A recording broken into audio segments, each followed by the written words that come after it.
Nós queremos dedicar evento de AUE na Mário para motivo de o que representar dedicação.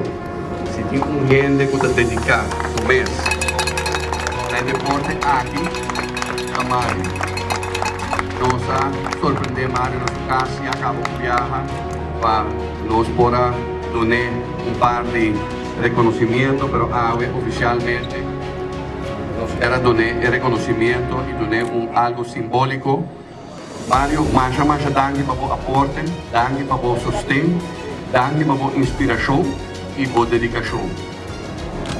E das AUE, ela vai participar de 10 ganhando. Então, suerte. 5, 4, 3.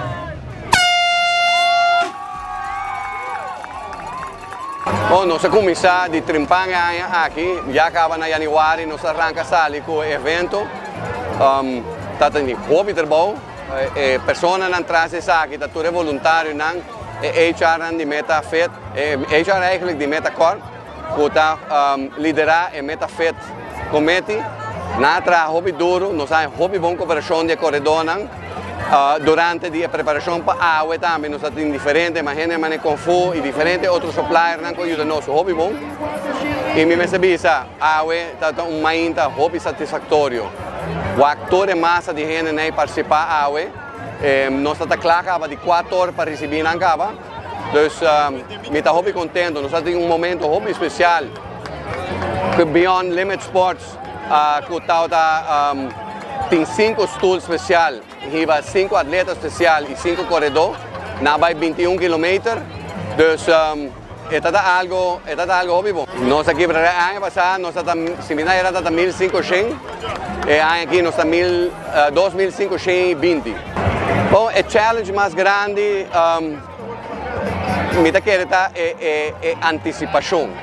Porque o time sabe que não está assim. Não está preocupado, de janeiro acaba, não está full atenção, aqui. A ideia não está bem, a ideia não está bem. Na fim do dia, é antecipação, é reto de mais grande, para o mês contener o mês e manter a cabeça enfocada arriba a meta. Bom, a trove, sem voluntário, não.